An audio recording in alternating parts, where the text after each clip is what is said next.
Good afternoon, nomadas. My name is Paola Gomez. I am here in the second season about spirit and soul to talk a little bit about my experience as nomad, as a soul, as a spirit. I am doing an English episode because I struggle a little bit to find an English speaker to put in between my guests. I was lucky to have a lot of people that speaks Spanish, which is my native language, and obviously we are having some English guests at the end of this season. We just passed the equator of this second season. This is episode number 8. For those who have been listening to AwakeNomada, remember that this is a bilingual podcast where you can find English and Spanish episodes. I actually find that a lot of things I learned about spirituality and about my self-knowledge were here in England with English speaker therapists, and a lot of the information that I get is from Anglo or books. This podcast is like my baby kind of thing, so it has become something really important, and this season even more because it has opened the doors to something that I really care about and feel really aligned to my path, which is the healing journey or spiritual journey. I want you that are listening to ask yourself, how connected are you within your spirituality or within your healing journey? For me, the last 3 years have been really transformational. They have been really powerful. I think it's worth sharing a little bit of my journey with you.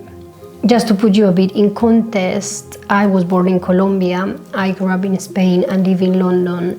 However, I wasn't connected at all with my own culture. I grew up with my dad and his wife since a really, really young age. So I disconnected from my mom's roots for a very, very long time, a while ago. And 3 years ago, in the quest of belonging, I ended up working in Mexico, doing a project in Mexico, and I bumped into indigenous tribes, different ones, in the north of Mexico, in Sonora. And that felt like a reminder of who I am and where I belong.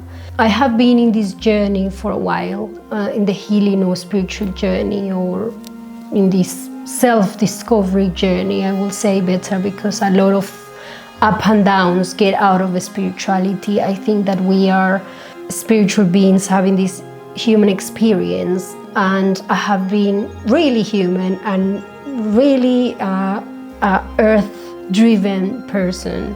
But when I started connecting with the spirituality in a bit of a deeper level and healing my traumas, I found out that what I needed the most was to connect with my roots and understand where I come from and what I have within the veins that run through my body and what are they calling for. So in this trip to Mexico, I bumped into this Seri tribe, which is from the north of Sonora. They are the guardians of the Pinacate Desert, and they are the guardians of Bufo Alvarius medicine. So I went to a dancing and singing ceremony with them in a place that is called Isla Tiburon, Shark Island, that impacted me so much. Somehow, I think before I traveled there, my soul, I would say, my spirit, my higher self knew what I was going to encounter there.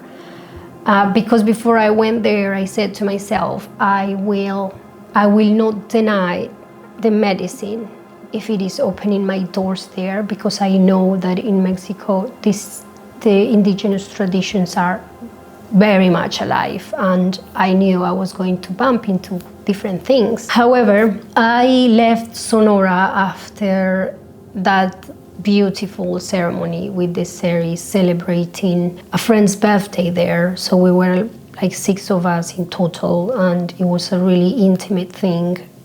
We left, we spent the night as well in the desert. I felt like, what is this?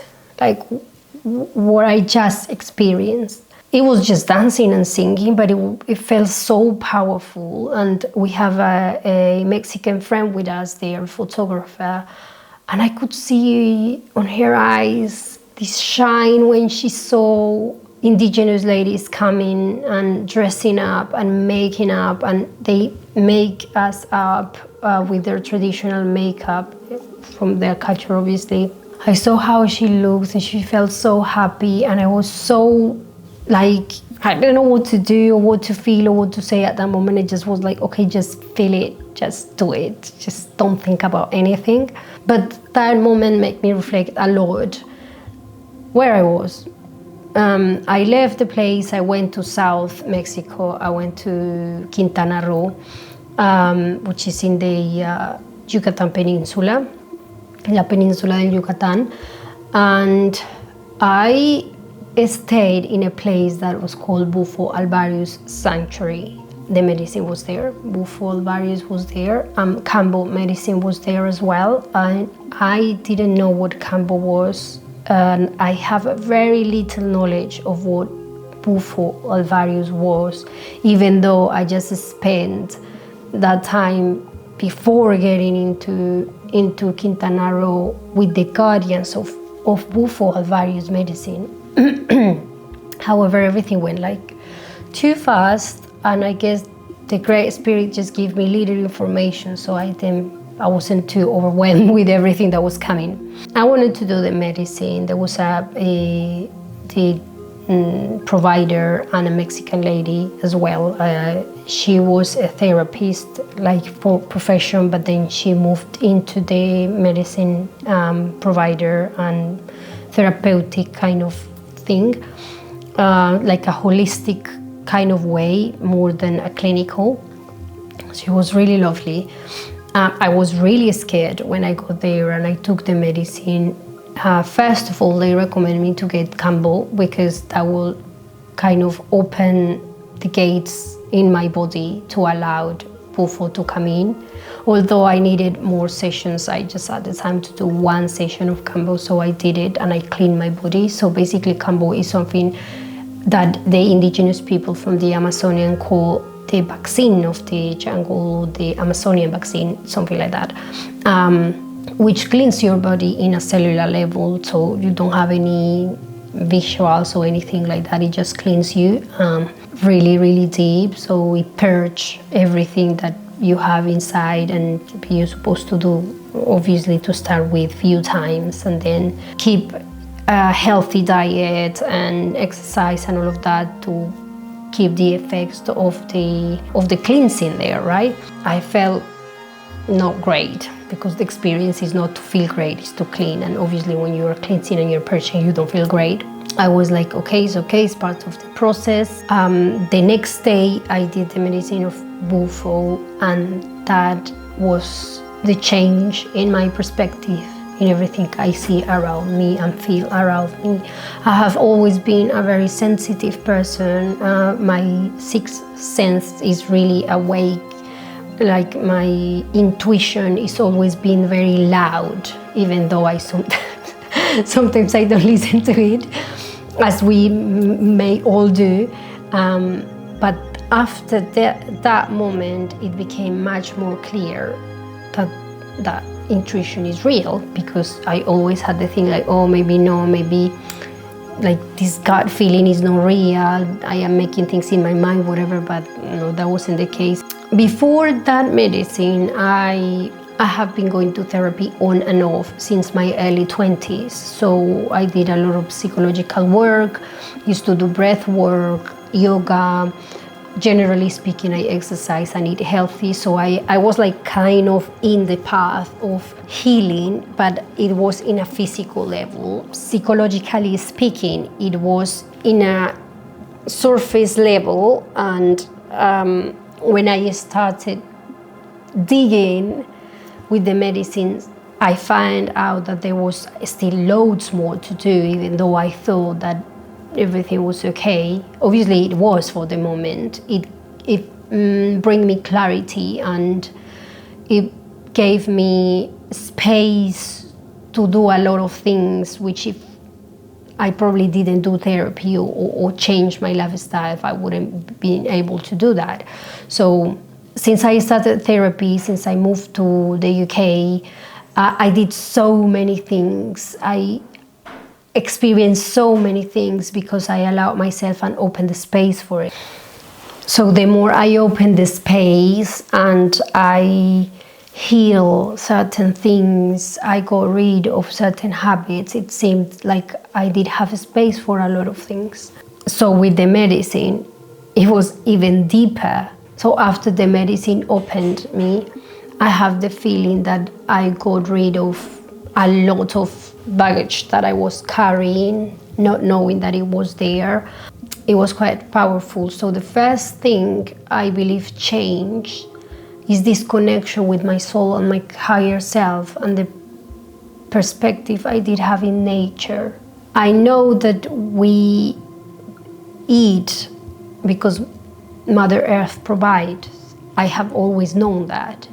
But one thing is to know intellectually and rationally, and other thing is to understand it, feel it, and see it, like not in a physical way, but there is something that changed within me. I remember, like when I have the first contact with Bufo, I traveled from Tulum to Cuyo, which is a remote, very, very remote place. And I remember I slept at night under the stars in a hammock, in a place where all I could hear was the waves at night. And I felt home, but I was so far from home at the same time. I stepped the day after in front of the sea, which was like 2 minutes away from where I was staying. I couldn't handle it, I just cried. I was crying because I never, even though I have always gone to the seaside, I've never seen it as beautiful as in that moment. Obviously, it's the Caribbean Sea, what I was seeing, so maybe it's different.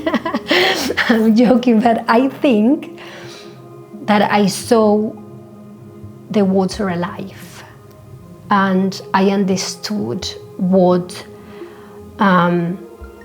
it means for us to have water and how alive it is.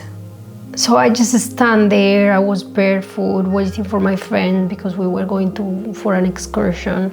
And I stepped there. I was wearing my sunglasses, thank God. And I just was crying and feeling very deep within me the feeling of gratitude. You know, like people always say like, oh yes, practice gratitude, or be aware of where you are, how you feel. That moment there was the first time ever, I believe, that I was really present and connected with the higher source. I've never experienced that feeling of presence. Like it was like there were no filters, there was nothing but me, the sand and the sea. I just keep holding on that feeling and that moment because that reminds me how important it is for us to be connected to nature, but really connected to nature. And I always say like, when I need to connect with nature, I really have to go away from the city, and people don't understand that. They say like you can connect in a park, but it's not the same. And I know they say, people tell me, oh, it's maybe an excuse, you should go to the park, to the grass, put your feet in the grass, this and that. But that feeling there is non-comparable with whatever I feel when I'm here in the park or in the forest. Or that was like a game changer. My experience, my perspective, and my awareness and consciousness changed there a lot. It changed. It opened up something that I didn't have an idea that was within me. After that, I experienced a medicine ceremony here in Epping Forest as well, and that was another thing. The amount of love and the amount of things that I purged and understood then was incredible. So for me, it became this podcast is a result of one of those ceremonies where I was told that I needed to have more courage to communicate, to talk to people and share all the experience and tools that I gathered along the years since my early 20s to my 30s. It was over 10 years of healing in different ways with no medicine at all, like just naturally speaking, and understanding the impact that things so simple as changing your diet, sleeping well, exercising, journaling, and having healthy relationships around you, like how impactful was that. So I started sharing in Instagram the different things, but everything changed after medicine opened the doors for me of this reality that is a bit more subtle. It became my purpose to share, to invite people to share their experience, to film and record the other side of the stories that are not told. Because unfortunately for me, I wasn't really much accepted because of my skin color and my indigenous traits. Even though my dad is white, I still look brown. I cannot deny where I come from. People know where I come from. So when I tried the medicine, I embraced this part of me from my biological mom, which is indigenous. I have no other choice than embrace it, not for obligation at all, but because of the beauty of what is behind that we don't understand in this part of the world. Mexico became my second home. So every time I can, I go. On my path, I've crossed with a lot of beautiful people, culture, richness, and that is all on the hands of indigenous people and people that want to preserve the culture. So yeah, a lot of things have happened since the AwakeNomada was in a hard disk getting dust. And when I experienced this ceremony here in a bean forest, I understood why I'm here in London, why I'm doing what I'm doing, and I'm really passionate about this. This is why I bring these stories and interviews to you, because those kind of things that my guests speak about changed my life in the past. They are changing my life now, and I'm 100% sure those kind of things will keep changing my life forward.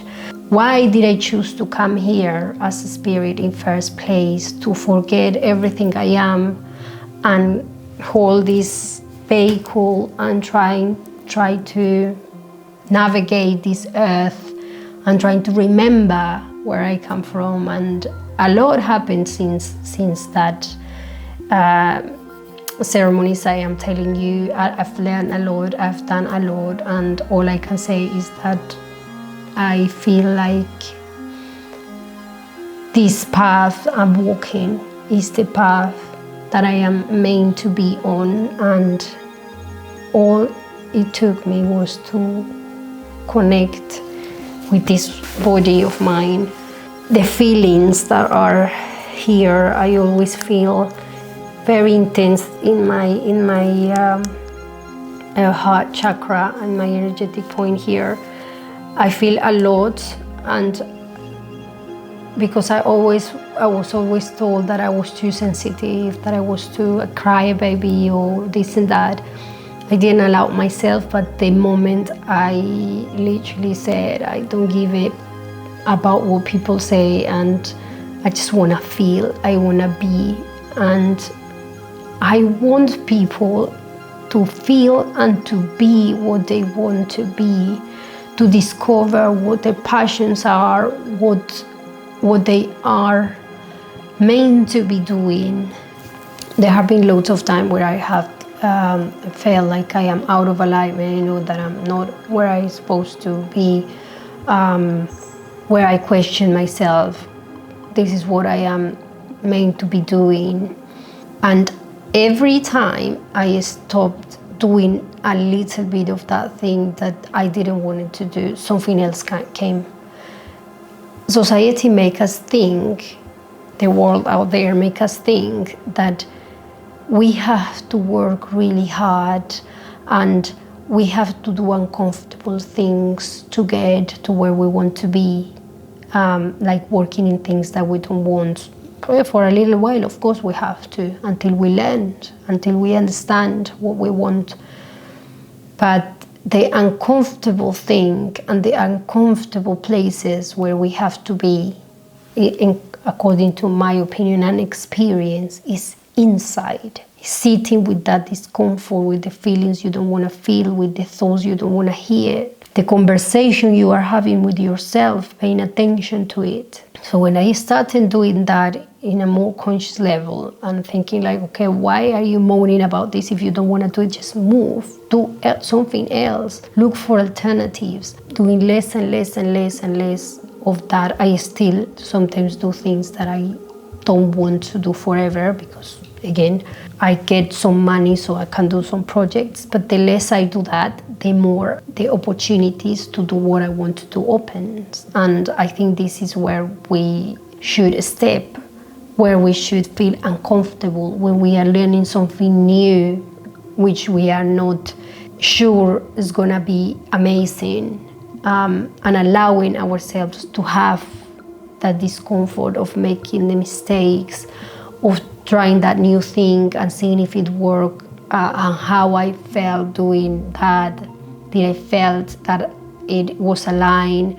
Did I felt that that is what I actually want to do?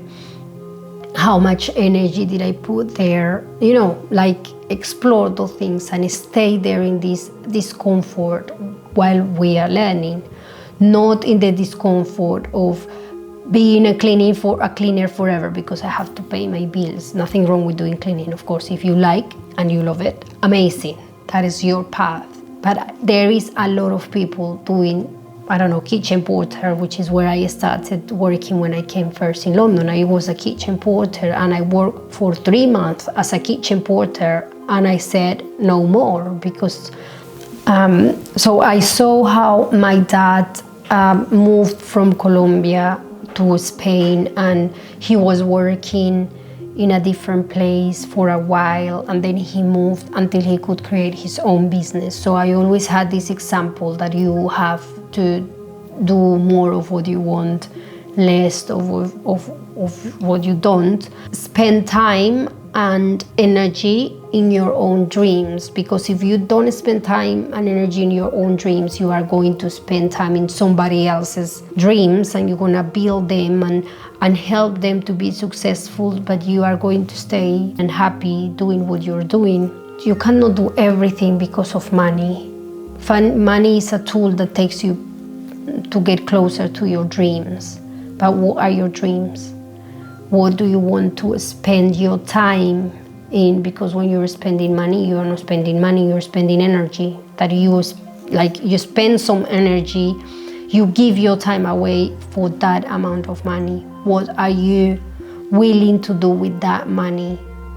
That is not just money, but life of yours. You know, so I started understanding that and trying to think, okay, what I really want, because I obviously don't come from a rich family.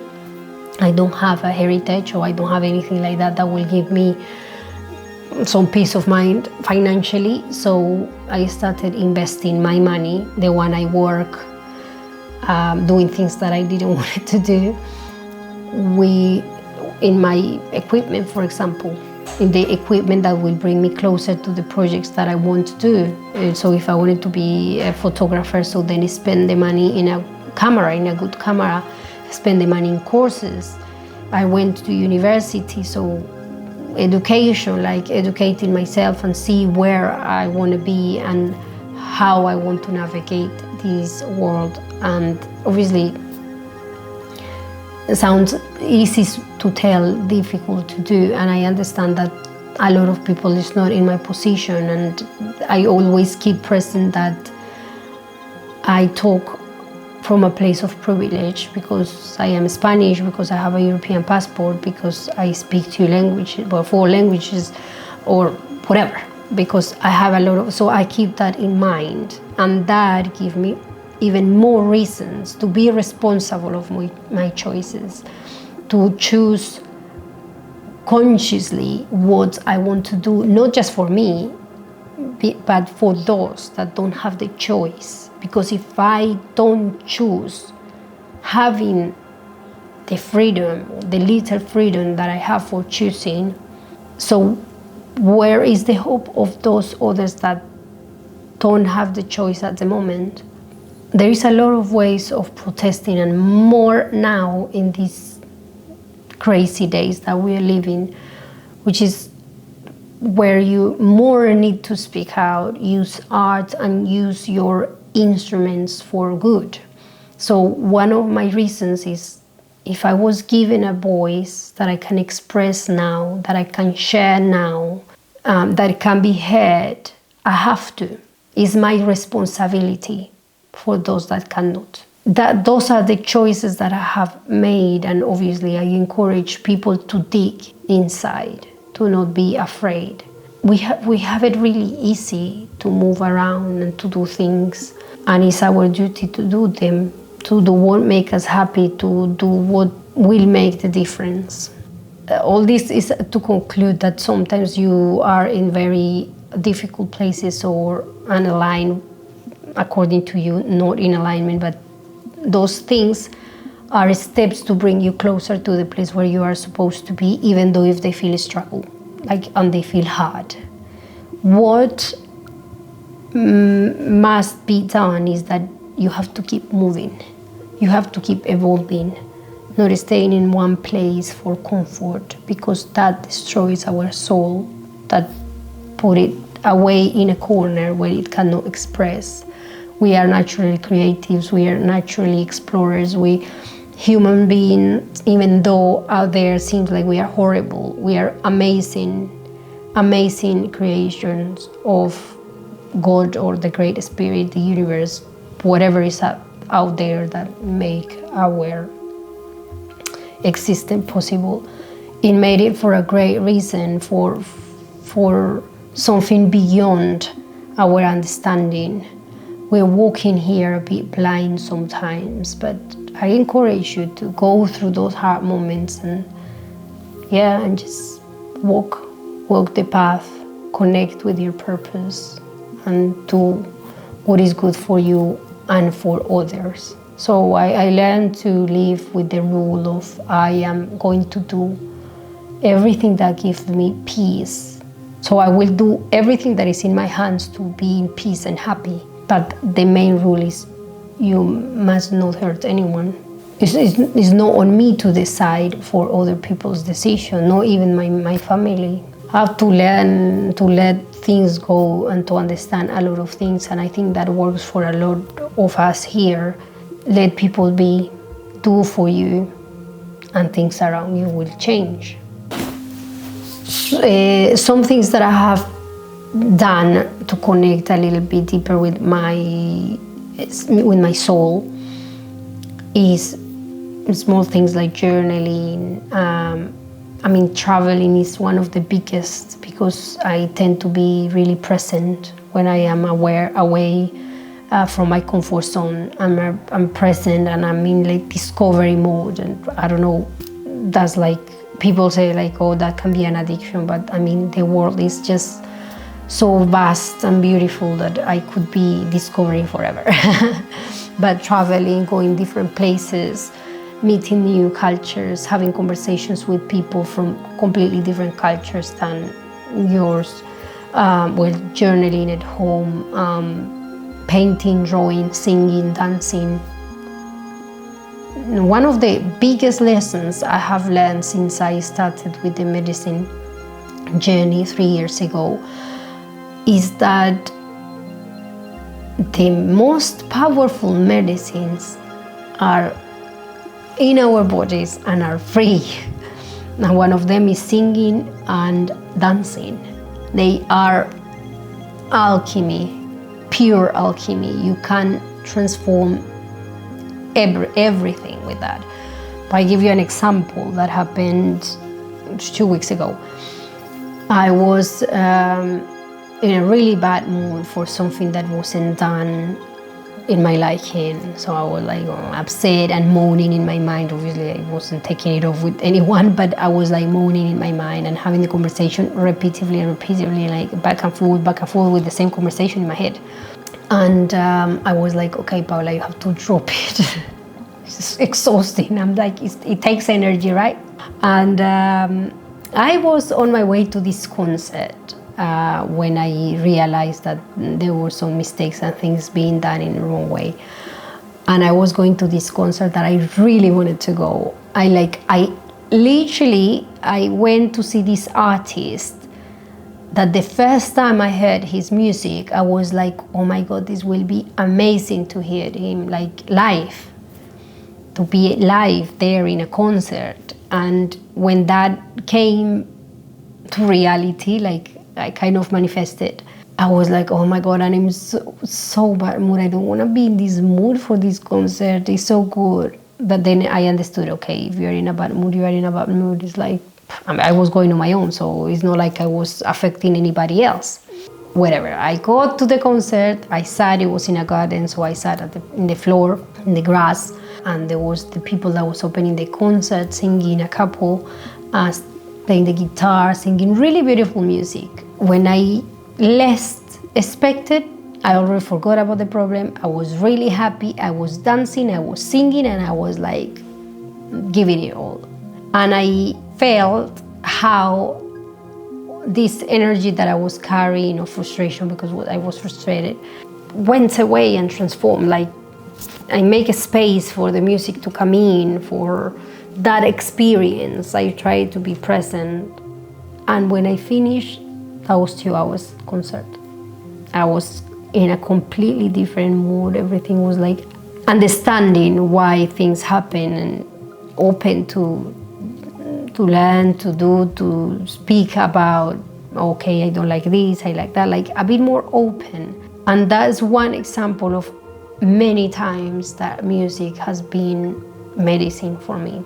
Like if I am sad, and I guess you all can relate with it, you put music and that or make you cry or lift you up, one of those. And if you cry, amazing, because you're releasing. And it lifts you, you want to start dancing, singing, and that is another way of releasing. Really, really high recommendations. Like this is why I love festivals so much, because you can dance and sing and leave whatever is bothering you in the dance floor. So that will be my recommendation, right? Okay, getting to this point, I want to ask you a question, and is, when was the last time you felt connected with your soul? I want you to explore on that, to think about that, because I think it's really important to have those moments. For me, it's when I connect with nature. I feel like I am closer, and I feel like embraced, basically. Like it's a really beautiful feeling to feel when I'm in nature, in whatever form. It can be a forest, mountain, sea, a river, lake, a countryside, whatever. I have those feelings where I connect with my soul really deep when I'm in contact with nature, or when I'm dancing, closing my eyes and just letting the music to guide me.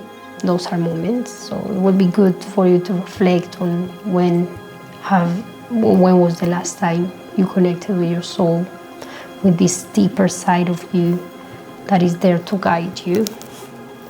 Also, what is a thing that you could do today to lift yourself up? What is that one thing that you are willing to do to feel better?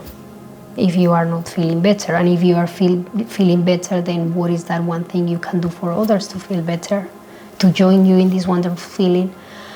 You can pause, and reflect on that, or do it after you finish the podcast. But those are things to reflect. It's good for us to reflect on that morning and evening and through the day. Don't leave just the thing from the morning and the evening, and then the rest of the days you are walking blind, or you are just sleepwalking around. Reflect on those things. What is the thing that I will do today, or I am doing today, to have a better day, to feel better, or to lift myself up?